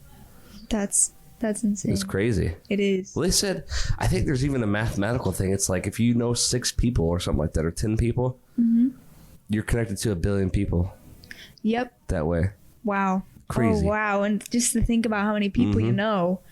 Well, one story in particular is some woman killed herself and came back. And she was able to see, basically her suicide was like throwing a pebble into a water. It created this ripple. And she's like, oh my God, it literally like reached across the whole world. It eventually got softer as it went out, but like, you don't think about that kind of stuff. Human when you're life in that is mind. so valuable. It's wow. It's so cool to think about. Like, I don't know. I love to think about it. How we're just we're super valuable, but also like we're so small in the cosmos. Yep. I think it's enlightening. I love thinking about how small we are and how much you think stuff in your life matters, but really doesn't. Like the stuff you're stressing about, like work, school, relationships, really, whenever you think in the grand scheme of things, it isn't that significant at all. Like we're all going, depending on what you believe. I believe that we're all maybe going to the same place, not quite sure, but no, I am. This is the reason I don't go to church. I believe in evolution, but I believe in God. Okay. So right there, it's like caused so many problems. I don't believe in a literal Satan. I don't really believe in hell. I believe in more of like a purgatory. You're there to be purified of what the shit that's going inside of you before you're being brought into the real afterlife, which is, in my idea, is heaven, because you're not ready. Your soul is not ready for that kind of love and acceptance yet. Yeah, that makes sense. But it's like I don't know. We're all equal. Even like the most famous, even the most famous talked about people in the world. We're all equal. We all. Well, when you hear about all the, therapist sessions they've done, we're just not like money and fame is not meant to set it. Totally. Well, and the reason being is until we evolve into a different form of human being, we're used to small groups, intimate groups of people where we felt connected and loved and reassured. And when you break away from that and try to fill that with things, it's not going to work. Yeah, like you're right. We're not materialistic as much as we'd like to think we are. Don't get me wrong, like that Tesla was fucking awesome to drive. But I know that's like... It's cool. They're cool, nice things to have, but they're not, you don't need them. Like you need human connection in relationships and, all that stuff. It was interesting. My uncle was telling me that Madonna said that these people in Africa were more ridiculously more happy than her multi-millionaire friends back in the United States. Yeah. But it's like they worship it's cool. The material things and not. It's humans are tangible. You can touch them, but like their essence is intangible. I mean, yeah. It's like their spirit. Yeah. But it's fascinating. I think those people that sorry. Oh no. You say it. Like, it just takes funerals for people to realize how incredible a miracle human life is. Yep. You're right. And like, I don't know, it makes me believe in God more whenever you see a corpse. You're like, it's so obvious that is not that person. That was what that person, I don't know, that was like the vessel that carried that person, but that's not that person. Yep. I don't know. That's just what I get. I'm not. You're right. It's crazy to think about. Yeah. Like where does the person, not the physical person, but the spiritual person go? Like, it's crazy. Because they're somewhere. Yeah, I don't know. Near-death experiences made me solidify my belief that this is just a body that we're put in. Yeah. And you can go deep into that stuff too. Like my uncle is kind of becoming more open to reincarnation. He believes that like we chose the life experiences we wanted and the body we wanted to be into before we came here. I used to believe that actually. I think, yeah. And like, apparently it makes, home, heaven, whatever he calls it home, better because you've learned new things and you can bring that back. And yeah, it's crazy. I'd have to look. I don't really know too much about it, but it makes sense. I would love to look into it. It's pretty cool. Yeah, like, there's so many different theories. Crazy. And I think it's definitely really important to have one that you believe and find the right one for you. Because when you have something to believe in, like a strong belief system, it will make it just changes like how your perception of things. I think that's really important if you're looking into a potential partner. Yeah. Like that's definitely really important because I think it's important. When shit hits the fan, if you have totally two different worldviews on it, like it's gonna just cause that much more friction. Yep. Like, I don't know. People need to be patient. Like, I understand you're lonely and you want to feel loved and to love, but I think it's worth waiting. If it's not the right person, it's just going to make you feel worse and more lonely. You'll be better off on your own if you're not with the right person. That's why I think it's really important to wait and not just jump into the first thing you see, because relationships, like, that's like giving your, like, just completely trusting another person with yourself. And you have to be in the right mindset for that. Yeah. These days, like teens and stuff, they just date for fun. They're not dating for the real reason. I've never understood that. How can you just look at another human being? I don't know. I think they're just doing it for different reasons. Probably just for fun, I just think you're suppressing so much of... I know you're feeling that this is wrong, and you're feeling that you're wasting this person. I don't know how you can suppress that and be okay, like live with yourself, knowing you're just using this person who's incredibly complex and valuable, just for your own, like, I don't know. Does that make any sense to you? Yeah, it does make sense. Okay. I don't really understand it myself. Like, I high school dating, really. But it makes sense what you're saying. Yeah. Crazy. Yeah. I'm trying to remember what. Okay, so the silence retreat, we had that. We had Black Mirror, we had college. Yes. Black Mirror. The Smithereen episode. Yeah. So did you pick up on the things that were like clues that made... Remember I said I thought of you when I watched the episode? What made you think of me? Yeah. So, basically, well, I mean, I think probably the moment whenever he just mentioned, like when did you finish the episode? Yeah, I finished it last night. When he called the CEO and was talking about how everyone's always like addicted to these things. They designed it to where it's so addictive on purpose, and it's like a control thing. And how like shit can kind of go wrong because of that. Like when his fiance passed away because he was texting. Crazy. It is. Yeah, I mean, that's happened in real life too, countless times, which it's kind of weird to think about. I've never been in that situation, but I thought if you like a story to build like slowly And if you like seeing the conflict of, if you like a very simple show where it's a conflict of characters and a story that slowly unravels, you like that episode. But it wasn't as like futuristic as you would think with Black Mirror. Yeah, you're right. I've seen. It was pretty good. I liked the idea they were going for, but I've definitely seen some episodes I liked better. But I thought it was actually kind of cool to see. What's his name? Oh God, Eric. It's Eric from that '70s show. Topher. Was he playing? Topher Grace. Was he the CEO? Mm-hmm. Oh, really? Yeah. Oh my gosh. You didn't recognize him? I didn't know. I didn't even put that together. Yeah. Now I see it. That's Topher Grace. Yeah. Oh, that's so cool. Oh, dude, and he was doing maybe that's where I got the idea to look into silent retreats, because he was doing that. That's what made me think of that, because he was on a silent retreat in Utah. I mean, man, that was Utah. That's what I picture in the lab. It's beautiful. Name. Yeah, I've been to more I guess northern Utah. Really? Yeah, Salt Lake City?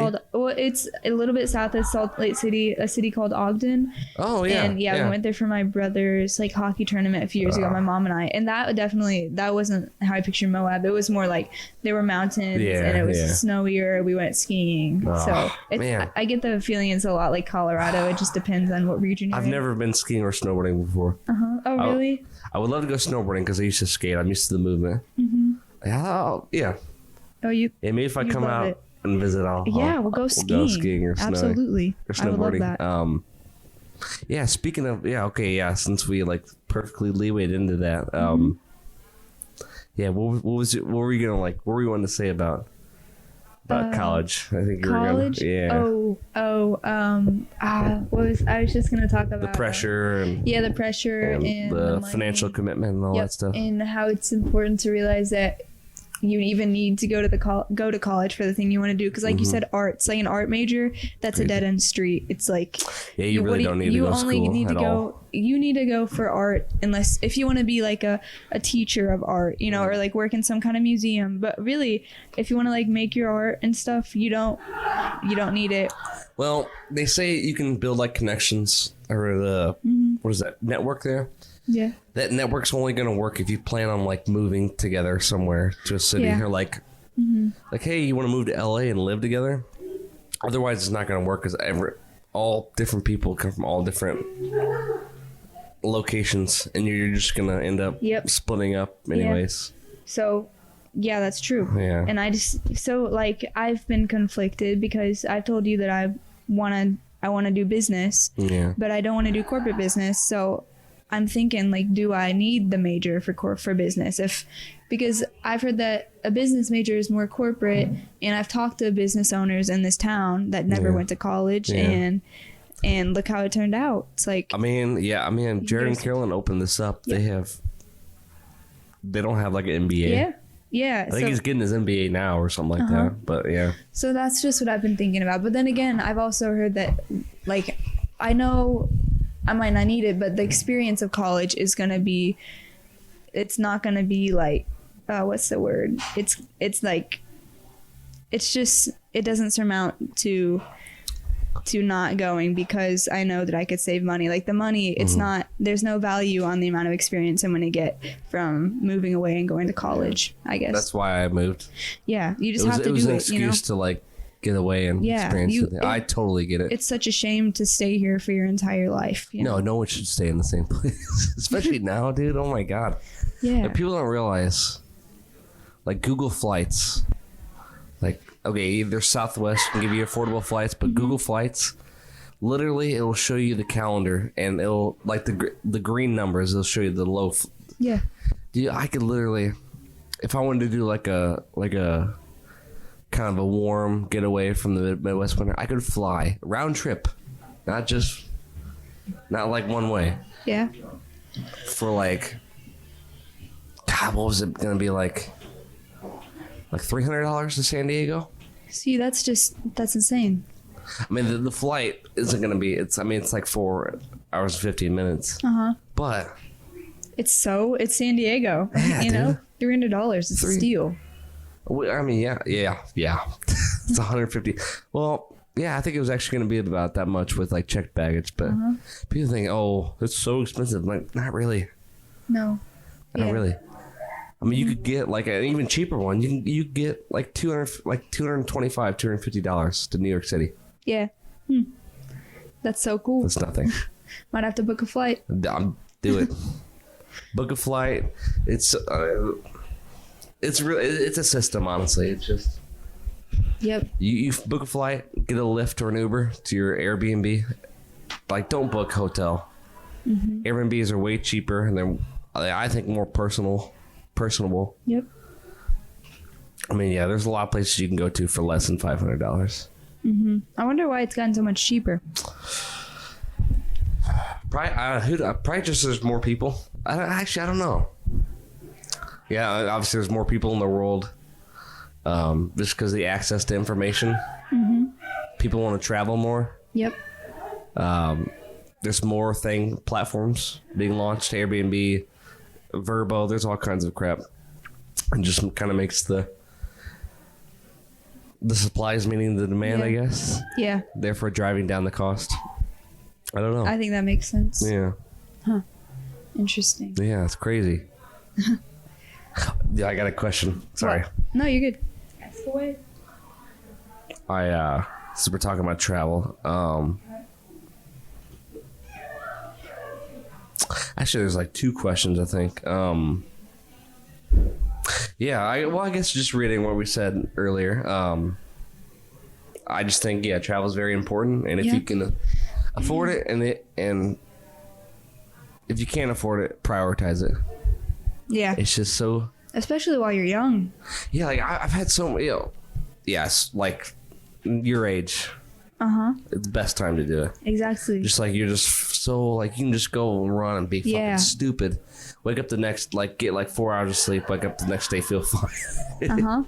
I mean, I need to take way better care of my body. I do a decent job at that, but I think your energy level definitely gets zapped the older you get. But yeah, sorry, as I'm yawning. But yeah, I mean, just I've had so many stories. People come in here and like we bond over like where we've been and talk about how neat it was. And, you get to try new foods you never thought you'd try before. It's so awesome. It's such a good opportunity. Yeah, like I said, you're humbled by how much life there is out there, how many things are happening in the world. Meeting new people. Well, and the things you see, you're either like underwhelmed by it and it's kind of reality check, or you're amazed by it. Like when I went to San Francisco, like you're amazed by how people don't realize how fucking huge the Golden Gate Bridge is. Shit's fucking massive. I would love to see it. It's huge. But it's just like, it's cool to, I don't know. It's cool to see it in pictures, but to actually like feel the breeze, like see the bridge and hear the people going over it, and I don't know. Yep. I get what you're saying. Yeah. You're like just sitting walking there. and driving around San Francisco. It's one of the most geographically unique cities I've ever been to. It's like, So I've heard. Yeah, there's so many cool vantage points you can get, and it's like, I don't know, it's interesting. It's like busy like New York, but at the same time it's so beautiful, so it's peaceful within. I don't know, it's crazy. Yeah. But yeah. Is that your favorite city in California? I've only been to that. I want to go to SoCal, San Diego. Yeah. Just because it's cheaper. I don't know. I actually may go to LA. My brother's going there next year for a Taylor Swift concert. Nice. His like my niece. Actually, both of my nieces are, but specifically my niece Caitlin. She's huge. Like knows every song. That's so and, cute. I don't know. I probably wouldn't look forward to going to LA, but I may go and see what all the. But yeah, I guess my point being like even if you can't like afford to move or you don't want to move away, like it's very important to get the hell out of your bubble. I so agree. And I think what we were talking about the other day is when you're physically out of your bubble, you realize how small those problems you're worrying about are. Yep. And they just happen in that geographical location, and like there's so much more to life, and you're so much bigger than those like literally tiny problems. Yeah, I know. I think it's honestly, I think that traveling and seeing the world and that along with just doing what you love are the two biggest meanings of life. Well, you know, when you go to see these places and you actually like talk to real people in real life and you're not on your invest in this fucking whatever this world is here on your phone, you realize that it's not as bad as people claim it is. Yeah. Like people aren't as bad as like the news media, like all these. The news, it advertises only the bad things. It advertises hate and negativity. I can't stand it. Yeah. Exactly. Yeah. What else? Yeah, it makes you feel small. Like imagine if the news was just good stuff. That's crazy. Dude, there's literally, I've looked that up on Google. There's actually news sites where it's just good news. Yeah. Like if I do a podcast by myself, I'll end it off on like a piece of good news. Just to like, that's awesome. But no one ever does that. It's just like, oh, this is the bad thing. Yeah. That's the bad thing. It's like, that is just gonna make people feel worse, and it's gonna make more bad things happen. It's dude, just think like, about if you got to that big of influential like level. What if you just set like an example or like made that a habit of like, hey, whatever you do with your, like your creativity, what if you just ended it on a positive note to send, you know, to wrap it up in a nice little bow there? I don't know. Yeah. Because don't people usually remember the end of things? Yeah. Why not the have end it be? is always the part that sticks out. So. I mean, movies do it, so why not do it with podcast, music, etc. Hey, like, remember whenever you were telling me about a while back that coffee shop you want to open up? Affirmation? Yeah, you should. Yeah. You should tell me more about that. Yeah. Nice. The interviewee. Actually, no, you're not my interviewee. You're just my guest. Sorry. I'm just interested. No, I love it. I don't know. I think it would be a trial by fire and what it means to own a business and to be an entrepreneur beyond, you know, what I do creatively. Because that's a lot of entrepreneurial shit traits that you have to do with that. You have to learn how to price yourself, invest, etc. I just thought it'd really be neat to. I love like minimalism design, so it'd be cool to make it like just look like a Apple store. Yeah. Just like yeah. I mean, obviously, I don't want it to be like one seat in the entire. I want it to be like tables, places to sit at, to feel like, yeah. I want it to be designed to where it encourages people to feel together and want to be together. But I want it to be like clean and simple and efficient. Yep. But sounds like you. Yeah. I hate clutter. Oh my god. Oh yeah. Anybody. That's what it is. I'm not gonna be the minimalist that has like 5 possessions. I just don't want shit that causes unnecessary clutter. Yeah. It's just because it's not just like you're living with that. It's like you have to wash that. You have to move it. It's like it's so many ways you have to interact with it. But So you want the minimalistic style? Yeah, kind of like a modern, like Brooklyn-esque. And it would only be positive. Shop. Yeah, I want all of the if I have a latte menu, have it all be like positive names. That would totally. That would draw people in much because people come, they realize like how good they feel in there, so they just go back to have that same positive feeling. I'd want to do like artwork. Like I want to look into color theory, like what colors are associated with positivity. I want to look at artwork and be like, does that scream positivity or not? If it doesn't, it's not going to be on the wall. I want all the music to have like some form of positivity in it. Because I get it. Like all these coffee shops are edgy. Yeah, they're like trendy, but it's like, dark paintings and dark this and dark that. And all the baristas are fucking like assholes. Yep. They're like, welcome to. Yeah. They have the upspeak. It's like, well, we do this, and they just act disinterested and like above you. I don't want that. I hate that stigma. Yeah. I really do. I just want how it should be. Like. Yeah, I mean. You come to a coffee shop to socialize, and I mean, maybe you're coming to do some work on your own, but you're coming. Yeah. Not to. You come here to be productive. Yeah. To and it's meant to be a positive experience. Exactly. And I want to reinforce that in every single way I can. I want you to come here and just feel like you're annoying the barista, and that I don't know. Yes, exactly. That's gonna drive the customers off. That's if coffee shops were more aware of that, I'm sure they would get a lot more business. Oh yeah. I don't know if there's an actual saying called like affirming grounds, like grounds of affirmation. Grounds of affirmation. I think that's kind of like you come to these like grounds, like literal this space on the ground. Yep. For affirmation. For coffee grounds of affirmation. I thought it'd just be short and call it affirmation. Because people are gonna find out what it is online anyways. Cool name. It's gonna categorize. Yeah. You can categorize it as a coffee shop on. That name really sticks. Yeah, like if I heard that, it's better than something basic, like something cafe, like affirmations that'll stick with you. Yeah, exactly.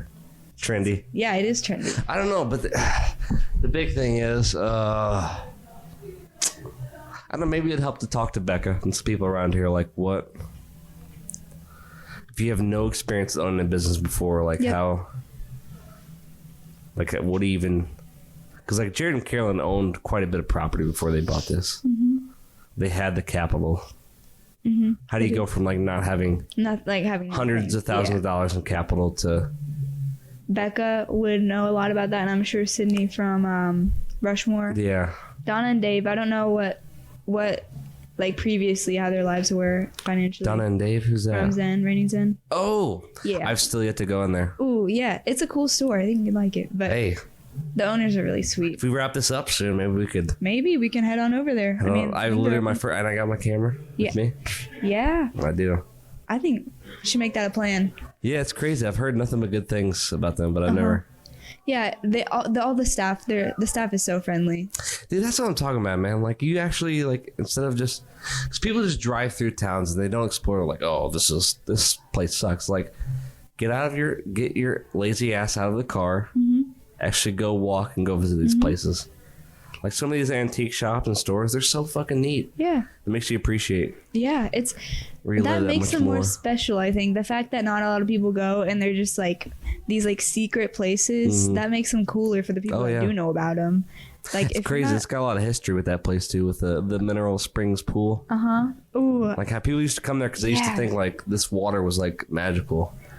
That building is crazy. I went up there during the Earth Tone Festival, and we saw like the roof, and it's just I love the song, but it's just so it's just creepy kind of. It's cool though. I want to do one of those tours. You know, I tend to view Ghost in more of a humanitarian way. I don't really think they're demons. I think they're more of me and my uncle talking about this. It's people that have died that either don't know. I don't know if I believe this part as much. He said there are people that have died that don't really know that they've died, or they've died and they're not ready to make that leap into the afterlife. Okay. How do you think that would happen? Are you talking about the purgatory thing, or this is separate from that? This is I don't know. Okay. If he were here, he could explain that better. But yeah, I just don't believe they're like these, horn wearing demons. Yeah. I think they're just spirits, and they literally can't harm you. So like, why? It's not like they're gonna. A knife's gonna be floating and it's gonna jab its way into your neck. Like they can't harm you, so why be scared of them? I have yet to have any kind of paranormal encounter. But I believe something could happen, but nothing's ever happened to me. Probably won't. But it's cool to think about. Yeah, I know, but you never know. I'm afraid, like, knock on wood, if I say that now it's gonna happen. But maybe I don't know. But it's cool. It's a cool thought. Caroline dies in freak accident. Here's to be pushed downstairs, but no handprints on her. Oh my gosh. Maybe. Oh, I hope not, dude. Well, thank you. I want you to live a long life, and when it's your time, I want you to go out peacefully. I don't want you to. You're so nice. Thank you. I don't want you to.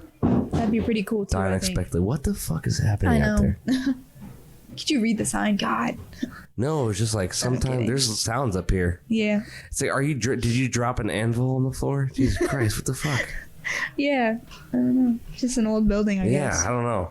Very creaky window, or not windows, but floors and all that. Trying to think. This is a good song, though. Yeah. I don't know. I actually have to go pee, Caroline. I'm not gonna lie. You gotta what? I have to go pee. Oh, you're fine. Actually, no, I can hold that off for a little bit. Oh, because we're talking about like traveling earlier. Currently, what is your favorite place to travel to? That was a question I had. Like my favorite place I've been, or where I want to go. My favorite place I've been. I guess maybe both or a hybrid of. Both. Well, you know, I've been to New York City and I've been to like Lake Placid, New York. Which upstate New York. Yeah, I love upstate New York, but I've also Colorado's probably gonna be my favorite. I love Colorado. And then where I want to go, I think you know the answer to this. Iceland. Iceland. Oh, yes, I would love to go to Iceland. I want to go there so bad. See, I'm gonna go there for the cheapest possible way. You're gonna have to do like 2 connected flights.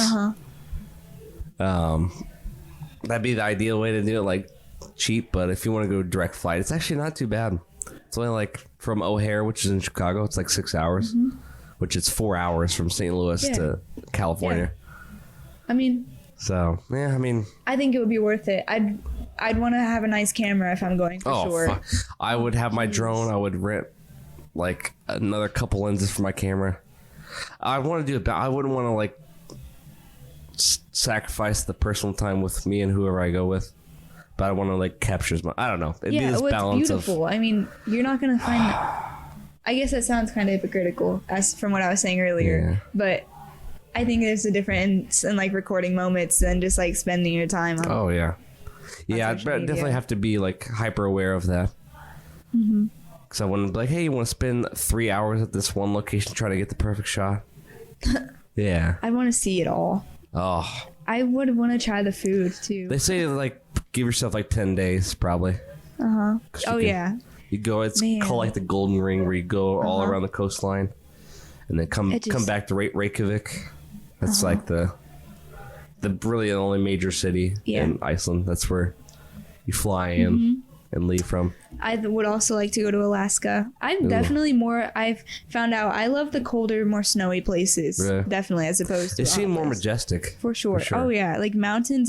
That's totally my thing. I love mountains. They're so cool. Which is interesting. A lot of people don't think about this. There's actually mountains like 2 hours away from LA. Oh, which ones? I think they're the oh God. You forgot the name. That's okay. I forget, but no, if you see like pictures of LA with like a telephoto lens. Okay, so here's the thing about telephoto lens. Okay. Especially if you have like a zoom lens. Distance causes compression. So I could be closer to you. I don't know. It's interesting that what. So basically, if there were if we're up close to you and there were a Christmas tree behind you. Yeah. I could still cause a little bit of compression to where it bring the background closer to your face.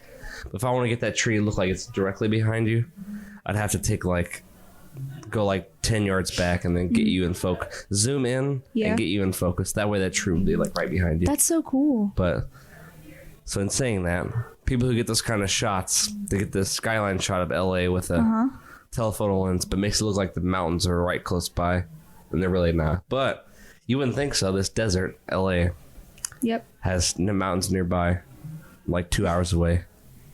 Man. Oh yeah. Yeah, that's. Yeah, it's kind of neat. It's got the beaches nearby. Like it's actually a pretty geographically neat city.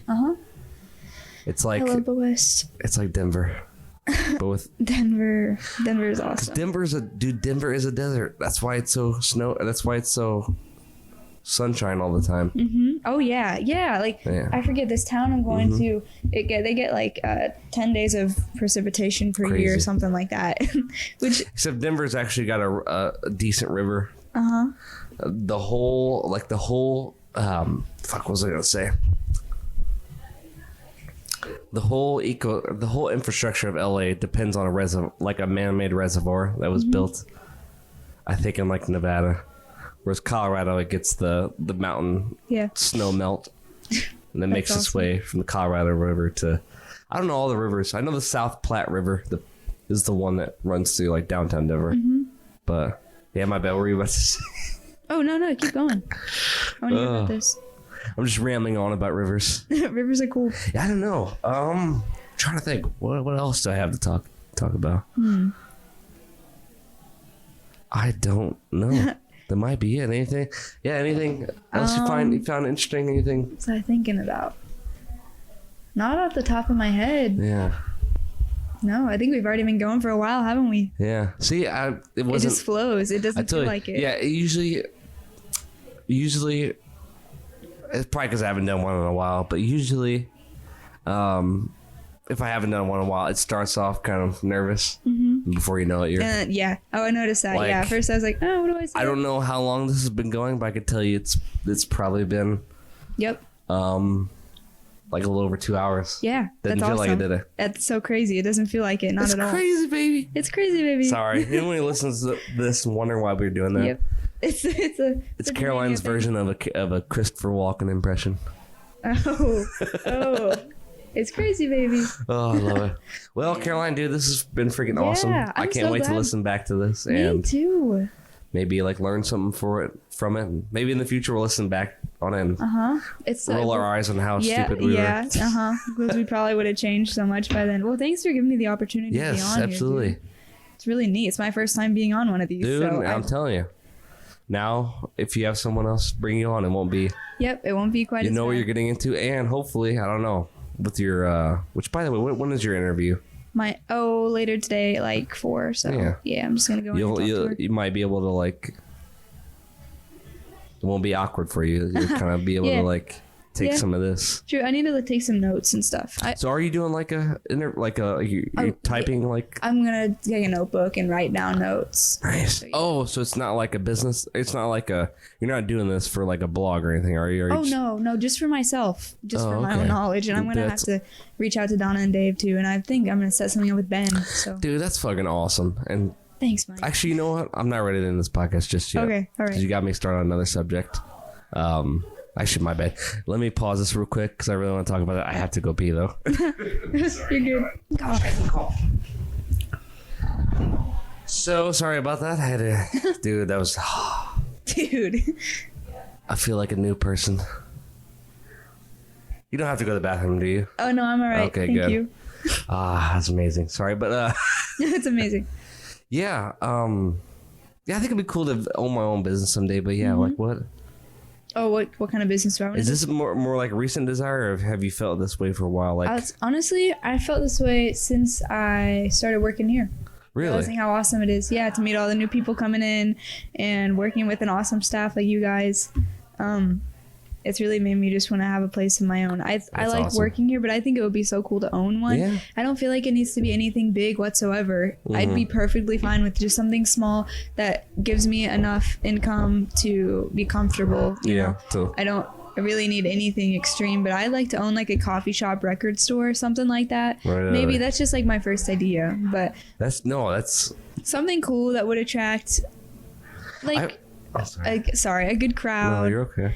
That I could just talk to and like learn. I like learning about people. So. No, that'd be cool to start off young, so that like I hope you like succeed in every way. But Thanks. if you decide you don't want to do it anymore, or if it just fails, you like you're. Yep, I'm still young. I can 20, just change my mind. You know what I'm saying? Whatever right. you got. Exactly. It's never too late. Even if you ever fail when you're like 30, you still got like 60, 70 years left to live. It's ridiculous. Yeah, people always say like, oh, I'm too old for this. By the time, like 30s, for example, it's stupid. Like, what else are you supposed to do for the rest of your life? Just sit around, work some dead end job? Like, what is too old? Because you're not too old to do anything. It's a mindset. It's not an actual. It's not real. It's better if you're older because you'll be more knowledgeable and you'll know how to do something better. Well, than if perception about you might be to respect you more because so it's like it's actually really cool. And I don't know. I feel like right now is a good time to experiment with your ideas for your business because we're in like a renaissance period right now. Yeah, with where we're at, and you won't feel just so like chewed up and swallowed out like you would if you're trying to launch this in like New York City or something. Yeah, some city that's been established and it's fucking huge. I don't know. That'd be. Yep, I have to find the perfect place. Something in Colorado, but yeah, I would love to do that. I think a record store. Just some kind of small business. We would be kind of cool. You know? Oh, sorry, my bad. No, you go ahead. I'm just no. What were you about to say? I was just gonna say something cool that interests me. Yeah, but which Yeah, I think you've already won by that. If you're doing something that you love and that interests you. Yeah. It's like, what else could you ask for? And I think most people start things with just the idea of like, wouldn't it be neat if I could just make a living off of this? Like, not be like a billionaire, but... Yeah. Then, it's just, you just got to do it. I mean, you can do anything. Just do it. No, really though, you can do anything you want. I mean, if you really put your mind to it, I think you could do anything you want. You want to be famous, you can do that. If you want to, it's just about putting the right amount of work into it. Right. You know, it's not going to come easy. Well, nowadays, it doesn't take much to be famous. Yep. As seen by Bad Baby. Oh, gosh. Not even that. We've just been doing a stupid TikTok, the Roxanne one. That video's got 22.5 million views on it. So, like, technically, he's like TikTok famous. Yeah, he's internet famous. So, just like that. It's just easy things. You know, it would be kind of cool, though, too, if you...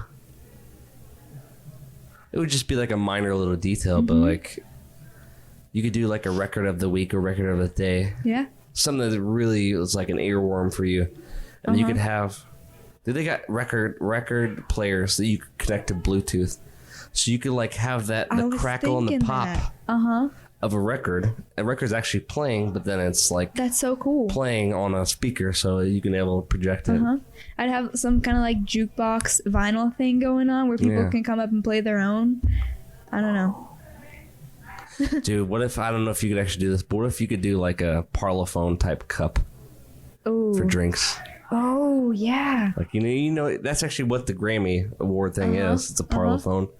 It's like I don't know. I have a lot of planning to do, but I'm still young, so it's alright. Yeah. So I'm gonna take some time to really figure out what I want. I think it's a good town to do it in, and it's also a great time just as a human.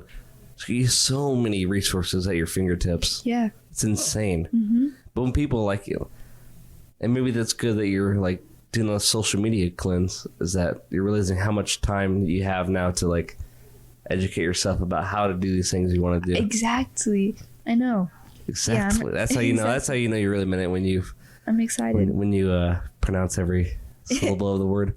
Exactly. Sorry. No, you're okay. I'm excited about it. I think. Oh man, I'm starting to get like congested, but Oh, from the tea? I don't know. From the energy drinks? Maybe I'm getting a cold, but... Oh, God, yeah. I'm sorry. If you do, I'm so sorry. Oh, it's okay. I have kind of been, like, sneezing, coughing all over this place. Okay. You can't help it. That's so cool, though, man. Thanks. I'm excited to see how it turns out, and if it doesn't turn out, that's okay. I'll just find something else. Actually, you know what? I know it sounds egotistical, but I try to remove the word if. Yeah.